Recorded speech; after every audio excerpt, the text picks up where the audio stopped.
आज हम बात करेंगे उत्तर प्रदेश की उपचुनाव की। जी हाँ, 9 सीटों पे उपचुनाव हो रहे हैं। यहाँ पे एक बड़ा ट्विस्ट आ गया है। बहन मायावती जी की एंट्री हो गई है। अब प्रश्न ये है कि बहन मायावती जी वोट किसका काटेंगी। इससे पहले कभी भी बहन मायावती जी ने उपचुनाव नहीं लड़ा है। और आप देखेंगे 2012 से इनके जो है पार्टी का वोटर एक तरीके से छिटकता जा रहा है। इनका वोट परसेंटेज भी कम होता जा रहा है। ऐसा बोला जाता है कि बसपा जो है वो हमेशा से भाजपा के ही बी टीम की तरह रूप में काम करती रही है। कई जगह पे 370 पे भी बसपा का ही सपोर्ट था। विपक्ष में सिर्फ बसपा का और आम आदमी पार्टी का ही सपोर्ट रहा है 370 के मुद्दे पे। इससे ये अटकलें लगाई जा रही हैं कि कई बार कांग्रेस या समाजवादी पार्टी का वोट कट सकता है। लेकिन ज़्यादातर लोग ये मानते हैं कि सिर्फ जाटा वोट ही मायावती को मिलते हैं। और कई सारे एलिगेशन भी लगे हैं कि जैसे स्वामी प्रसाद मौर्य ने इन पर एलिगेशन लगाए थे कि ये पैसे लेकर टिकट बांटती हैं। हालांकि इस आरोप में कोई प्रामाणिकता है नहीं अभी तक। लोग बस कहते हैं। इसमें कितनी सच्चाई है किसी को नहीं पता है। अब इन्हें भी अपनी पार्टी को वापस खड़ा करने की चुनौती है। 2024 में के चुनाव में भी इन्होंने कुछ खास इतना प्रचार नहीं किया था, इसलिए ये अटकलें लग रही थी कि हो सकता है कि बहन मायावती जी जो है वो दूसरे तरीके से भाजपा को ही सपोर्ट करने की कोशिश कर रही हैं। अब इन्होंने एक नया नारा दिया है कि जुड़ेंगे तो बढ़ेंगे, जो भाजपा के नारे बटेंगे तो कटेंगे का विपरीत है। अब ये ग्रो करेंगी या नहीं करेंगी ये तो वक्त ही बताएगा। इससे पहले भी ये हो चुका है कि केशव प्रसाद मौर्य और योगी आदित्यनाथ की छोड़ी हुई सीटें भी पर उपचुनाव हुआ था और उस उपचुनाव में भी बहन मायावती जी बैठी नहीं थी, उसमें नहीं थी, तो जिसका फ़ायदा समाजवादी पार्टी को सीधे तौर पे हुआ था। ऐसे ही एक और चुनाव हुआ था जिसमें सुधाकर सिंह जीते थे, उसमें भी समाजवादी पार्टी को ही फ़ायदा हुआ था। बद्रीनाथ वाला भी कांग्रेस को फ़ायदा हुआ है। ऐसे अलग अलग चुनाव में कई सारे दलों की आपस में सेटिंग चलती है। कहीं पे डमी कैंडिडेट उतारे जाते हैं, अलग अलग तरीके से अलग अलग समीकरण खेले जाते हैं।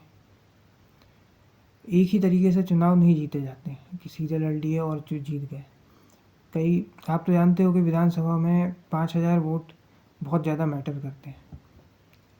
तो अगर 2,500 वोट भी कट गए या 5,000 वोट भी कट गए तो किसी के पूरा चुनाव पलट जाता है। इसलिए कई छोटी छोटी पार्टियों पर टारगेट किया जाता है। पिछले जो लोकसभा चुनाव है इसमें जब बहन मायावती जी नहीं चुनाव लड़ी थी, चुनाव मतलब वैसे नहीं लड़ी थी पूरी तरीके से अपने मन से, तो उसका फ़ायदा कहीं ना कहीं भीम आर्मी के व्यक्ति को हुआ है, चंद्रशेखर रावण को। वो सांसद बन गए, लेकिन लोग फिर भी इनको बी टीम बता रहे हैं। चंद्रशेखर रावण गए थे समाजवादी पार्टी के पास अपनी सीट लेके कि हमें ये सीट दे दीजिए तो हमें फ़ायदा हो जाएगा। तो पहले तो इन्होंने कह दिया कि हाँ मिल जाएगी, बाद में ये पलटी मार गए अखिलेश यादव। अब ये शुरू से ही इनका आपने नोटिस किया होगा कि बसपा जो है वो कांग्रेस के साथ लास्ट में 1996 में गई थी, इसके बाद कभी भी नहीं गई। पहले जब समाजवादी पार्टी का गठबंधन हुआ था बसपा के साथ, तो तब काशीराम जिंदा थे और काशीराम ने इसलिए किया था कि SC/ST वाले थोड़ा सा सुरक्षित महसूस करें। लेकिन जो गेस्ट हाउस कांड हुआ था, बहन मायावती जी पे जो अटैक हुआ था, उसके बाद जो वोटर बेस सुरक्षित महसूस करना चाहिए था वो सुरक्षित महसूस किया ही नहीं। जो टारगेट था उस गठबंधन का वो अचीव हो ही नहीं पाया। फिर उसके बाद भाजपा के साथ बसपा ने गठबंधन किया और फिर कभी भी कांग्रेस के साथ वो गई नहीं। धुर कांग्रेस विरोधी ये सारे दल जो हैं वो कांग्रेस का ही विरोध करके यहाँ तक पहुँचे हैं। समाजवादी पार्टी, आरजेडी, इनेलो, डीएमके, तृणमूल कांग्रेस, एनसीपी, अलग अलग शिवसेना, जितने भी ये दल बने हैं ये सब भाजपा का कांग्रेस का विरोध करके ही बने हैं। तो अब कांग्रेस के साथ ही जाएंगे तो फिर उनका वोट शिफ्ट हो जाएगा, और इनका वोट नहीं शिफ्ट हो पाया तो दिक्कत हो जाएगी।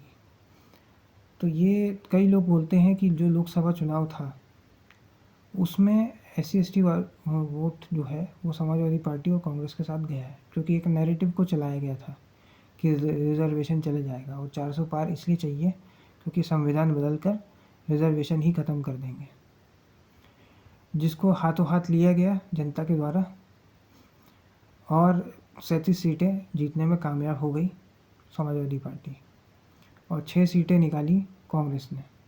रायबरेली और अमेठी सीट वापस गेन कर ली है, क्योंकि इनके अयोध्या से जो कैंडिडेट थे लल्लन सिंह, भाजपा के कैंडिडेट ने कह दिया था कि अगर हमें 400 सीटें मिल जाती तो हम संविधान बदल देंगे।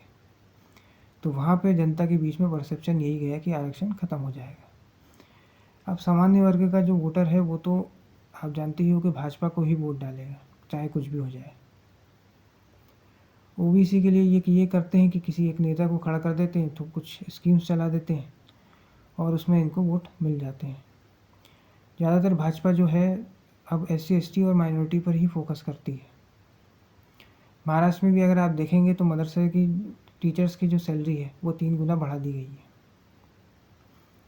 और भी बहुत सारे काम किए थे। देवेंद्र फडणवीस ने ताजुद्दीन की दरगाह में पैसे दिए थे, और उससे पहले भी 25 करोड़ दिए थे उर्दू को प्रमोट करने के लिए।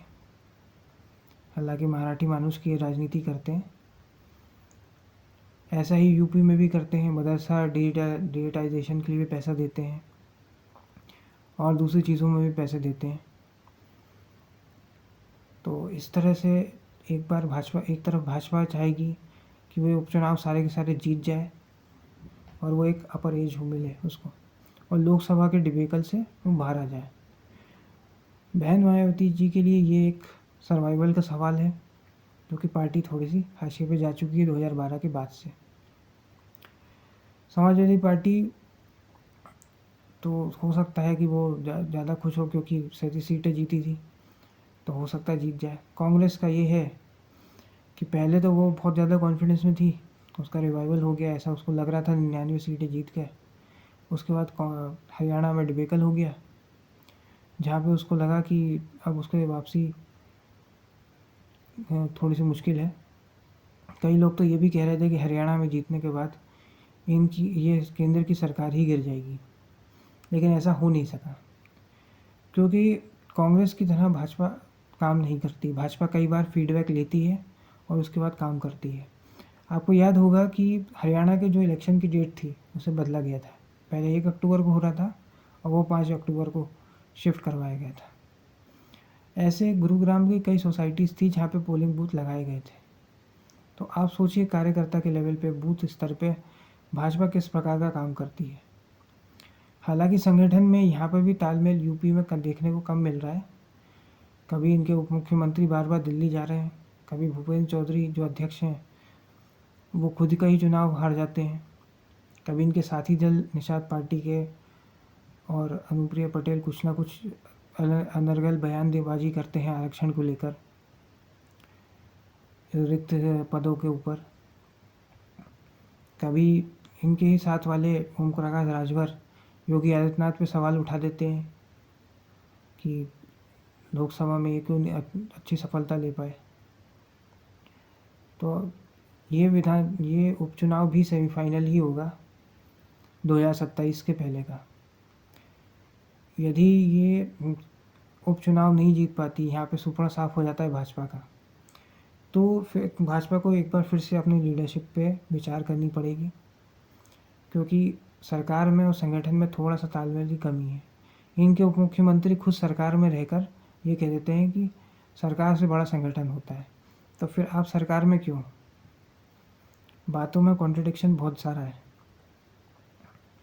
और जो चाल चरित्र चेहरे की बातें की जाती हैं तो आप भाजपा में देखिए जितने भी क्रिमिनल बैकग्राउंड के लोग थे वो सारे के सारे समाजवादी पार्टी के, बसपा के और कांग्रेस के सीधे सीधे भाजपा में आ चुके हैं। इनका एक पूर्व विधायक है कुलदीप सेंगर, वो तो जेल में भी है। तो आप सोच सकते हैं कि अब इनके चाल चरित्र चेहरा जैसी बातें सिर्फ कहने के लिए है, बाकी इनके लिए विचारधारा मैटर करती ही नहीं है। ये किसी भी पार्टी के नेता को ला सकते हैं, किसी के साथ भी गठबंधन कर सकते हैं। महाराष्ट्र में जैसे नवाब मलिक को भी ये चुनाव लड़वा रहे हैं, वहाँ पे कोई भी विरोध नहीं हो रहा है, क्योंकि माइनॉरिटी वोट चाहिए, इसलिए करना पड़ रहा है। माइनॉरिटी वोट नहीं चाहिए होता तो ये सब इनको नहीं करना पड़ता, क्योंकि अब ये भाजपा की बहुत पुरानी, मोदी जी की बहुत पुरानी टेक्निक है कि एक वर्ग को छोड़कर एक वर्ग का वोट लेते हैं, फिर दूसरी तरफ जाते हैं, फिर दूसरी तरफ से तीसरी तरफ जाते हैं। तो ये सब करते रहते हैं। वही चीज़ लोकसभा में बैकफायर कर गई थी। आज के इस वीडियो में इतना ही। अगर ये वीडियो आपको पसंद आए तो वीडियो को लाइक करें, शेयर करें और चैनल को सब्सक्राइब करें। धन्यवाद।